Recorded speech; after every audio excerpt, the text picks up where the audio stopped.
마지막 장인 3장을 배경으로 어떤 사람이 되어야 마땅한가 하는 내용의 말씀을 생각해 보았습니다. 지금의 시대는 과학이나 기계 문화 물론이 아주 광속적으로 발전하는 그런 상황이 되다 보니까 우리 인간들의 지식과 모든 역동한 힘이 과학을 따라가지 못하는 그런 경우들이 많이 있는 것을 보게 됩니다. 그런 상황이다 보니까 이 사람들이 정신적으로 받는 그런 스트레스가 가중이 되다 보니까 이 인간의 정신적인 상태가 비정신화 되어져 가버리는, 그러다 보니까 과학이 발달될수록 인간은 그 과학의 속도를 따라가지 못하고, 그러다 보니까 인간의 정신 상태가 마비되어 버리고 통제불능의 정신 창난의 상태까지 이르게 되는 그러한 지경에 와 있는 것을 우리는 느끼면서 경험하면서 우리가 지금 세상을 살아가고 있습니다. 결국 인류의 유익을 위해서 시작했던 이 과학이 발달되면 발달될수록 결국은 인류의 재앙이 되고 말았다라는 말씀입니다.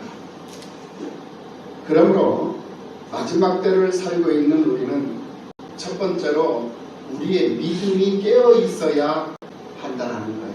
그래서 우리의 믿음이 깨어 있는 사람들이 되어야 한다라고 베드로는 말씀을 하고 있는 것을 볼 수가 있습니다. 그리고 우리의 믿음이 죽은 자의 믿음이라든지 잠자는 자의 믿음이라든지 시들어 있는 믿음이라든지 병들어 있는 잘못된 믿음, 헛된 믿음, 이런 믿음의 상태에 이르렀다면 우리는 분명히 깨어나야 되고 일어나야 되고 우리는 바르게 고침을 받은 그런 정상적인 참된 믿음, 가짜 믿음이 아닌 참 믿음의 사람으로 세상을 살아가는 그런 사람들이 되어야 하겠다라는 말씀이다. 이 말씀입니다. 우리는 하나님의 자녀들이요 하나님의 백성들인 줄로 믿습니다.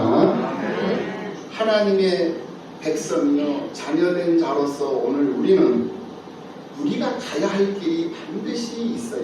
정해져 있다 이 말입니다. 그 길은 참으로 존귀한 길이고 우리가 가야 할 그 길은 참으로 고귀한 길입니다. 그런데 오늘날 많은 크리스찬들이 자신의 그 정체성을 잃어버리고 자신이 나가야 할 그 길과 그 방향을 잃어버린 채 그 길을 가지 않고 있다라는 거예요.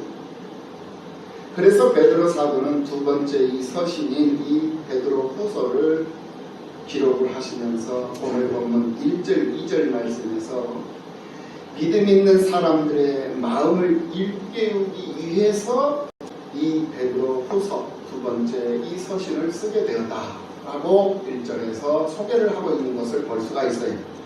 사랑하는 자들아, 내가 이제 이 둘째 편지를 너희에게 쓰노니 이 두 편지로 너희의 진실한 마음을 일깨워 생각나게 하여 곧 거룩한 선지자들이 예언한 말씀과 주되신 구주께서 너희 사도들로 말미암아 명하신 것을 기억하게 하려 하노라 라고 말씀을 하고 있는 것을 볼 수가 있습니다. 이렇듯 우리는 깨어 있어야 되고 깨어나야 된다라는 말씀을 우리에게 지금 강조하고 있는 것입니다. 우리 안에 하나님이 창조하신 순전한 그 마음, 그 순전한 그 마음이 깨어나야 된다라는 거예요. 일어나야 된다라는 거예요. 그것은 하나님을 믿는 믿음의 마음, 믿는 자의 이 심령이 깨어나야 하겠기에 이 말씀을 드리는 것입니다. 세상 일에 찌들어 있는 상한 심령, 상한 마음으로는 이 세상을 살아서 믿는 자로서 하나님의 자녀된 자로서 하나님의 백성된 자로서 공분을 다할 수가 없는 거예요. 그렇기 때문에 깨어나야 한다라는 그 필요성을 우리들에게 지금 강조하고 있는 것입니다. 하나님께서 창조하신 그 순전한 마음을 회복하고 그 순전하고 거룩한 마음으로 예수 그리스도의 심장으로 세상을 사랑하는 그런 크리스찬으로 이 세상을 살아가야 한다. 그러려면 깨어 있어야 됩니다. 잠들면 안 된다는 거예요. 시들어 있어서도 안 된다는 거예요. 하나님과 멀리 떨어져 있어도 안 된다는 거예요. 예수를 믿는 우리는 우리가 가야 할 길과 방향이 분명히 있다고 말씀을 드렸습니다. 그래서 우리는 그냥 그럭저럭 살다가 소멸되어 버리는 그런 존재, 그런 존재로 만들어진 존재들이 아니다라는 말씀입니다. 힘든 이 세상에서 겨우겨우 명맥을 유지하다가 그냥 이슬처럼 사라져버리는 그런 우리의 아무런 목적이 없는 그런 삶의 모습이 아니라 단순히 세상을 사는 것을 뛰어넘어서 존귀한 삶을 살아가는 그러한 사람으로 창조된 것이 바로 오늘 우리들의 모습이다. 이런 말씀입니다. 그런 오늘 우리들이 지금 하나님 앞에 부르심을 믿는 것이 믿으시기를 예수님의 이름으로 축원합니다. 세상 사람들은 사는 것이 총성 없는 전쟁과 같다라고 표현들을 합니다. 순간순간 먹히고 또 먹는 그런 일들이 비일비재하기 때문에 그런 말들을 하는 것입니다. 그러나 육의 생존을 위한 전쟁도 중요하지만 일상생활 속에서 더 중요한 전쟁이 무엇이냐? 바로 영적인 전쟁이다라는 거예요. 한 영혼이 영원히 살기도 하고 죽기도 하는 그런 영적인 전쟁. 일상생활 속에서 더 중요한 것이 바로 이 영적 전쟁이다라는 말씀인 것입니다. 그것은 우리를 창조하신 하나님, 곧 우리를 구원하시기 위해서 십자가에 못 박혀 죽으신 예수 그리스도께서 3일 만에 부활하심으로 의로운 곳에 앉으셨고 지금도 우리를 위하여 중보자로 일상적인 생활 속에서 우리를 부르시고 깨우시고 또 우리를 원하시고 계시기 때문에 그렇다라는 겁니다. 그래서 오늘 본문 8절 이하의 말씀에서 우리 예수님께서 지금 어떤 마음으로 어떤 심정으로 우리를 부르고 계시는가를 설명하고 계시는 것을 볼 수가 있어요. 사랑하는 자들아 주께는 하루가 천년 같고 천년이 하루 같다는 이 한 가지를 잊지 말아라 라고 말씀을 하시면서 주의 약속은 어떤 이들이 더디다고 생각하는 것 같이 더딘 것이 아니라 오직 주께서는 너희를 대하여 오래 참으사 아무도 멸망하지 아니하고 다 회개하기에 이르기를 원하시느니라 라고 말씀하시는 것을 볼 수가 있습니다. 예수님은 오늘 우리를 바라보시면서 하루를 천년같이 기다리신다고 말씀을 하고 있는 것입니다. 우리를 향한 사랑이 얼마나 크셨으면 하루를 천년같이 길게 느껴질 정도로 하나님이 우리를 바라보시면서 인내하시면서 참고 기다리시겠는가 하는 생각을 해보지 않을 수가 없어요. 하루를 천년처럼 느껴지는데도 우리 주님은 우리가 회개하고 우리가 멸망당하지 않도록 하기 위해서 지금도 기다리고 계시고 참고 계시고 인내하고 계신다라고 지금 말씀을 하고 있다라는 거예요. 그리고 반대로 그 천년이 하루같이 빨리 지나가 버린다고 할지라도 우리 주님은 오래 참으시사 아무도 멸망하지 않고 회개하기에 이르기를 기다리신다 라고 말씀하고 있다는 거예요. 그런데 오늘 우리는 어떤 마음으로 주님을 향하고 있는가를 우리가 생각해 보지 않을 수가 없어요. 우리 주님은 나를 향해서 천년이 하루 같고 하루가 천년 같은 그런 시간 속에서도 참고 기다리시면서 인내하시면서 바라보고 계시는데, 나는 그 주님을 향한 내 마음, 내 심령은 어떤 모습으로 지금 주님을 향해 있느냐 이 말이에요. 이것이 중요하다라는 말씀이에요.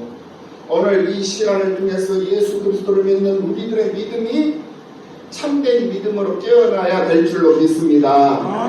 그래서 이 거룩한 성품이 이 땅에서 사는 동안 이 순간에서부터 내 삶의 이 순간 이 생활 속에서부터 이 거룩한 성품이 이루어져 가야 된다라는 거예요. 구원에 있어서 그래서 성화라는 것이 필요한 것입니다. 날마다 내가 성화되어져 가야 한다라는 거예요. 성화되어져 가지 않는 상황 속에서 칭의라는 것은 없어요. 의롭다 칭함이라는 것은 없다는 거예요. 내가 성화되어져 가는 과정 속에서 하나님은 나를 의롭다 칭해 주시는 거예요. 그래서 성화와 이 칭이라는 것은 하나로 연결되어져 있는 것입니다. 하나님을 의지하여 거룩해지고자 하는 노력이 없다면 그것을 어찌 우리가 믿음이다 라고 우리가 말할 수 있겠느냐 이 말씀이에요. 그러므로 하나님을 믿는 믿음의 사람이라면 우리 심령 속에 잠자고 있는 믿음이 깨어나야 된다. 일어나야 한다는 것입니다. 하나님을 향한 우리의 순전한 마음과 거룩한 마음이 깨어나야 된다. 그래서 거짓된 정욕, 썩어 없어질 정욕대로의 삶을 살아가는 것이 아니라 오직 우리를 창조하신 하나님의 뜻을 따라 사는 거룩한 성도로서, 거룩한 신앙인으로서 깨어나 일어나서 세상을 사는 그런 멋진 믿음의 사람들이 되어야 한다는 거예요. 그 믿음의 표현이 무엇으로부터 나타나고 드러나느냐? 바로 신앙생활, 이 교회 생활에서부터 드러나는 거예요. 믿음이 있다면 그 있다라는 그 믿음을 드러내 보이라는 거예요. 그 믿음을 드러내 보일 수 있는 방법이 뭐냐? 교회 생활이라는 거예요. 교회 생활을 통해서 서로 사랑하고 교제하고 그 지역사회 영혼권을 위해서 헌신하고 수고하고 하나님 나라를 확장시켜가고 또 시켜가고 또 시켜가고 그 사람들이 예수 그리스도의 분신들이 되는 거예요. 예수님으로부터 시작이 된 거예요. 이게 예수님이 하늘의 미랄 아닙니까? 그 하늘의 미랄이 땅에 떨어져서 썩어 죽음으로 또 그 죽음으로 해서 싹을 덮고 그 싹이 또 줄기를 피고 뿌리를 내리고 또 꽃을 피우고 또 열매를 맺어서 또 떨어지고 또 떨어지고 2000년의 이 세월의 흐름 속에서 또 피고 지고 열매 맺고 또 지고 또 떨어지고 또 썩어지고 이 과정 속에서 오늘날 이 세계가 오늘날 이 피조 세계가 하나님의 나라로 완성되어져 가는 숲을 이루어가고 있다는 것. 이것이 바로 주님의 숲을 이루고 있는 하나의 과정이었다. 그 주님의 숲을 이 지역사회에서 이루어가는데 필요로 한 그러한 도구로서 여러분들이 지금 현재 쓰임받고 있는 거예요. 그렇다면 그 쓰임받고 있는 그 증거는 뭐냐? 바로 내가 썩어지고 내가 죽어지고 그래서 내가 그 어려운 흙덩어리를 타고 들어가는 뿌리를 내리고 싹을 돋고 꽃을 피워서 비바람과 눈보라를 다 견디고 이겨내고 따가운 햇볕도 다 이겨내면서 열매를 맺고 그 맺어진 열매를 또 땅에 떨어뜨려 또 그 땅에서 뿌리를 내리고 이런 과정이 반복돼요. 그래서 우리가 이 세상 육신의 장막을 입고 세상을 사는 동안은 끊임없이 고통과 힘의 버거움과 어려움 속에서 신음하면서 세상을 살아갈 수밖에 없는 것이고 그 속에서 하나님의 도우심과 하나님의 역사하심을 우리는 경험할 수 있는 것이고 그 역사하심을 우리가 노래하며 찬송하면서 사는 거예요. 주님 앞에 설 때까지 말입니다. 이것이 바로 우리들의 삶의 내용이고 삶의 모습이에요. 그렇기 때문에 오늘 우리는 하나님을 믿는 믿음의 사람으로서 우리의 마음속 심령 속에 잠자고 있는 우리들의 믿음을 깨워내서 일으켜 세워서 일할 수 있는 사람으로 거듭나야 됩니다. 교회를 세우는 일에 쓰임받고 또 이 지역사회를 위해서 수고하고 헌신하고 쓰임받을 수 있는 교회로 만들어내고 나라와 민족을 위해서 또 쓰임받고 이 세상 영혼 구원들을 위해서 쓰임받고 그러려면 어떻게 해야 되느냐? 힘이 있어야 돼요. 힘이. 양적 성장도 필요하고 물질적 경제적인 성장 경제적 자립도 필요하고 다 필요한 거예요. 그러려면 여러분들이 맡겨주시는 현장에서 열심히 수고하고 일하고 사업도 잘해서 돈도 많이 벌어야 되고 돈 많이 벌어서 뭐합니까? 하나님의 몸된 교회 세우고 주님의 숲을 이루어가는 데 필요로 한 그런 일에 헌신하는 거예요. 그래야 쓰임을 받는 것 아니겠어요? 그러니까 예수 믿는 사람들은 사업도 잘해야 돼요. 그래서 돈도 잘 벌어야 되고 직장생활도 잘해서 승승장구하고 그래서 승진도 많이 해가지고 월급도 많이 받고 그래서 11조도 많이 내고 감성금도 많이 내고 또 성전 기물을 이렇게 만들고 준비하는데 헌금도 많이 하고 있어야 할 것 아닙니까? 없으면 하고 싶어도 못해요. 그러면 하나님 앞에 이거 부끄러운 것 아니겠어요? 그래서 여러분들 세상 정신 바짝 차리고 흥청망청 화랑방탕하게 세상을 살아버리고 정말 무의미하게 정말 아무 생각 없이 시간 낭비해버리고 그렇게 사치로운 생활을 할 것이 아니라 정신 바짝 차리고 근신한 마음으로 열심히 사업하고 열심히 직장생활하고 열심히 공부하고 열심히 훌륭한 자리 차지해서 그곳에서 얻어지는 소득을 하나님 앞에 드림으로 하나님 나라가 확장되고 하나님 나라 영광이 드러나는 일에 값지게 쓰임을 받을 수 있는 그런 살아있는 믿음, 깨어있는 믿음의 사람들이 되어야 한다는 거예요. 아멘. 두 번째로 우리는 주님 다시 오시는 그날을 사모하면서 사는 사람들입니다. 오늘 본문 베드로서 3장을 재림장이라고 할 정도로 예수 재림에 대해서 많은 부분을 교훈하고 있어요. 이 말씀처럼 예수님은 반드시 다시 오십니다. 할렐루야. 아멘.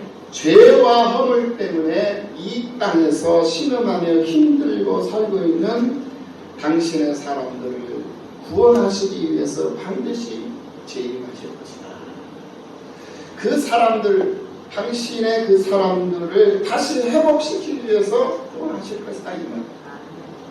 2000년 전 사람의 죄를 대신 지고 십자가에 죽으심으로써 구원의 길을 열어주셨던 우리 예수님께서 이제는 그 구원의 열매를 다 거두시기 위해서 이 땅에 다시 오신다라는 거예요. 그래서 처음 오심을 우리가 초림이라 하고 그 초림의 목적이 바로 당신이 기뻐하시는 사람들을 구원하시기 위해서 오신 거예요. 그것이 바로 초림의 목적이에요. 그리고 다시 오심을 재림이라 하는데 그 재림이라 하심은 바로 심판하시기 위해서 오신다는 말씀이에요. 심판하시기 위해서 오시는데 당신이 구원의 길을 열어 그 구원의 길 안으로 들어온 그 구원의 길을 걸어가는 그 사람들에게는 회복의 기쁨을 주시는데 그렇지 않는 사람들에게는 심판의 연거를 내리신다는 것을 분명히 우리가 알아야 된다는 거예요. 그래서 주님 오시면은 우리 예수 믿는 사람들은 주님과 함께 에덴 동산 천년 왕국으로 들어가서 천년 동안 왕노릇합니다. 에덴의 회복이 와요. 우리 예수 믿는 믿음의 사람들은 심판이 오는 것이 아니라 회복이 오는 거예요. 그런데 예수를 믿지 않는 사람들, 예수를 거부하고 구원의 길을 열어놨는데 그 구원의 길을 걸어가지 아니하고 자기가 가야 할 멸망의 길로 사망의 길로 가버리는 정욕을 따라서 가버리는 그런 사람들은 하나님이 반드시 우리 주님이 심판을 하신다 이 말씀입니다. 그렇기 때문에 예수님의 이 재림은 이 세상의 모든 역사 중에 가장 중요한 사건이 되는 거예요. 가장 큰 중요한 날이 되는 것이고 가장 큰 축제요, 가장 의미 있는 잔치날이 되는 것입니다. 그날이 바로 재림하시는 그날이 되는 거예요. 그때 우리는 주님과 하나가 됨으로써 비로소 온전한 사람이 될 수가 있는 거예요.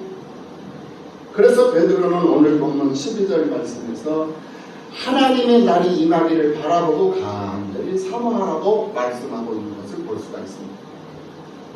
예수님의 재림을 사모하시기를 예수님의 이름으로 축원합니다. 이 땅에 사는 동안 주님이 재림하신다는 것을 모르고 사는 사람들이 있어요. 그리고 잘못 알고 있는 사람들이 있어요. 그리고 주님이 재림한다라는 것을 알고만 있는 사람들이 있어요. 그리고 주님이 재림하신다라는 것을 알면서 그 재림하시는 그 날을 사모하면서 사는 사람들이 있어요. 모르는 사람, 잘못 알고 있는 사람, 그리고 알고만 있는 사람, 그리고 그 재림을 사모하고 있는 사람. 오늘 여러분들은 어떤 사람이십니까? 예수 재림을 사모하고 있는 거룩한 성도들이신 줄로 믿습니다. 주님의 재림을 모르고 사는 사람은 그렇기 때문에 이제는 그 주님의 재림을 알아야 합니다. 그리고 잘못 알고 세상을 살아온 사람들은 이제는 바르게 알아야 돼요.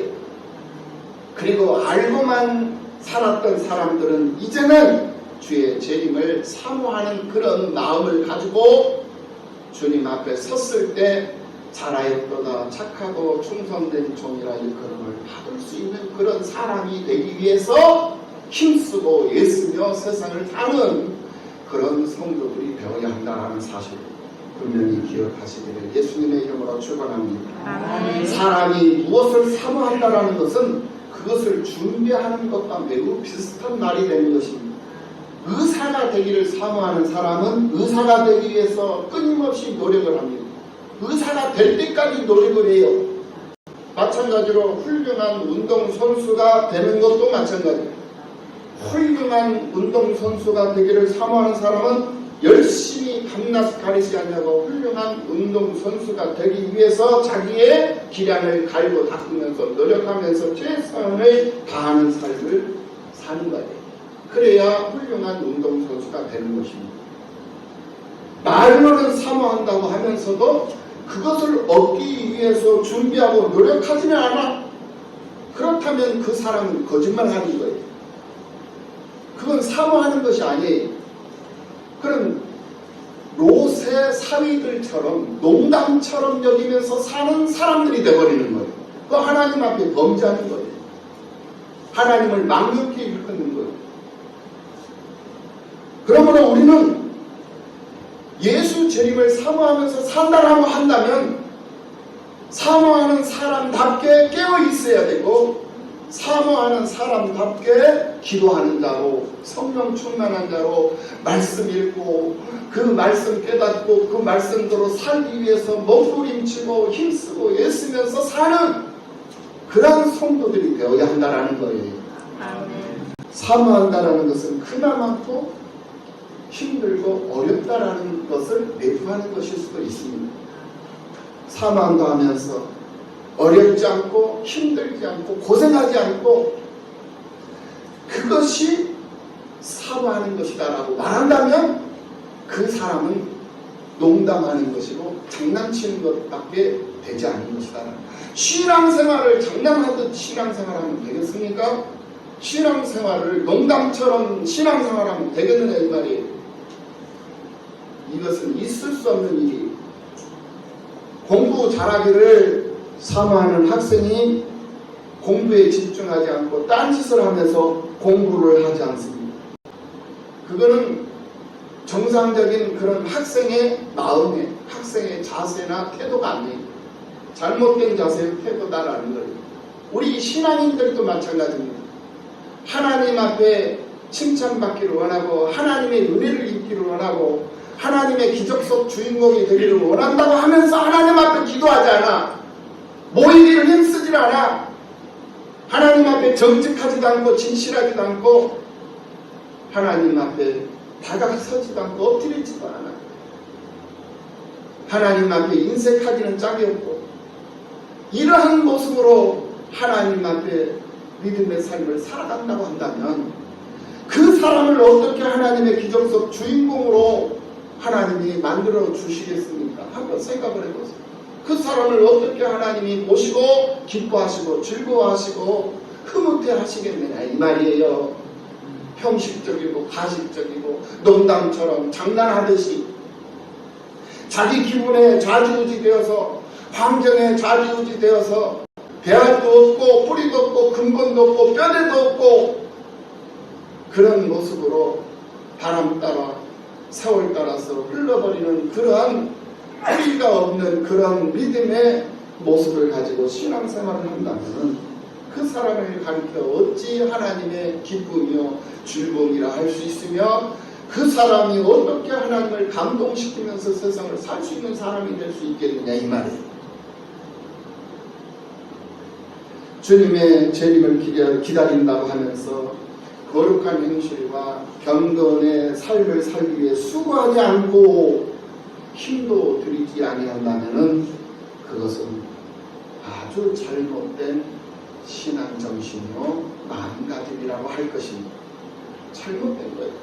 잘못된 것은 바로 잡아야 할 책임과 의무가 있습니다. 반드시 바로 잡아야 돼요. 무엇으로? 말씀과 기도로 말입니다. 할렐루야. 우리 주변을 돌아보면 믿음의 삶을 살면서도 살짝 피하고 싶은 그러한 선한 일들이 많이 있어요. 내가 안 해도 누군가가 하지 않겠어 라고 생각하면서 내가 안 해도 누군가가 할 거야. 누군가는 하겠지.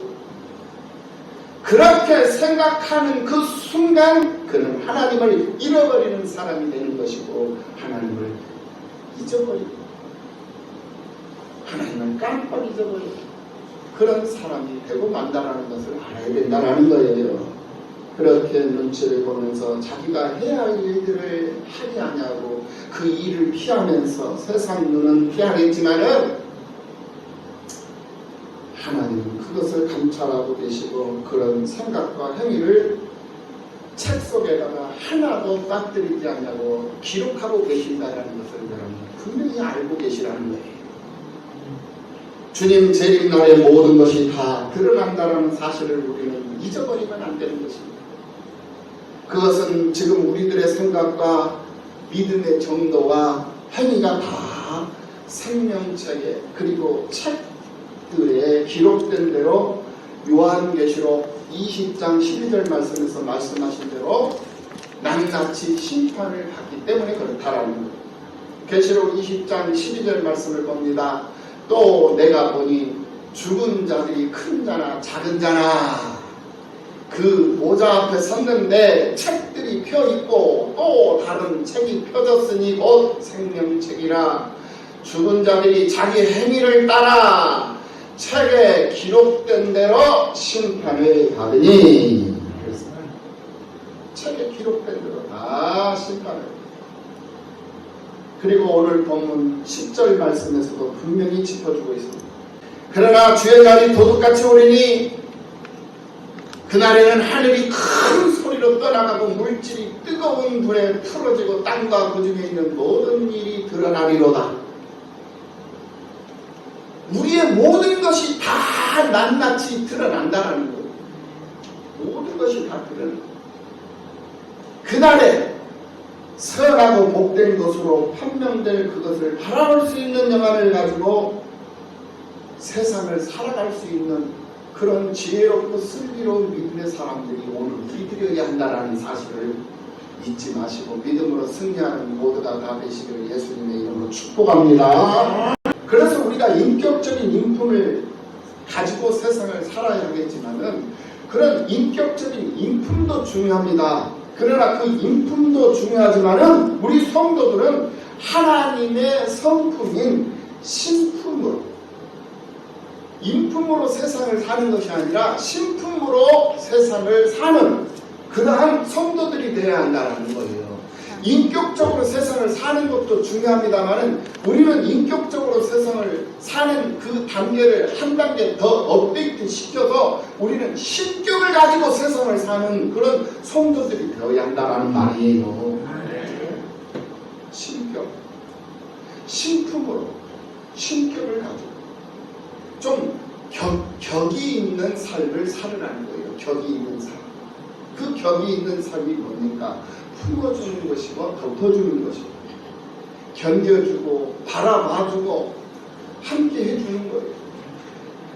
저 아이들이 서로 사이좋게 노는 것도 바라봐줄 줄 알고 흐뭇해할 줄도 알고 저 아이들이 다투고 싸우고 쌈박질하면서 그러면서 지내는 것도 봐주고 흐뭇해하면서 그 모습마저도 이해해주고 용서해줄 수 있는 지켜봐줄 수 있는 그런 아량을 가지고 세상을 살 수 있는 그런 신격, 그런 신품으로 세상을 사는 그런 거룩한 성도들의 삶이 오늘 우리들에게 필요하다라는 거예요. 이것을 베드로가 오늘 베드로 후서를 기록하면서 마지막 장에서 우리들에게 지금 교훈을 해주고 있다는 말씀입니다. 그렇기 때문에 우리는 그리스도께서 내 안에서 사시도록 나 자신을 깨뜨리고 우리의 자신을 무너뜨려야 하는 것. 이것은 오랜 시간 우리에게 필요로 하는 것이고 그렇기 때문에 우리는 오랜 참음으로 인내해야 하는 것. 마음을 바꾸고 생각을 바꾸고 행동을 바꾸고 습관을 바꾸어서 결국 신성한 성품에 이르게 되는 그런 변화의 역사가 여러분들의 삶 속에 분명하게 나타나고 드러나는 기쁨이 있기를 예수님의 이름으로 축원합니다. 그리하여서 어떤 사람이 되어야 마땅한가?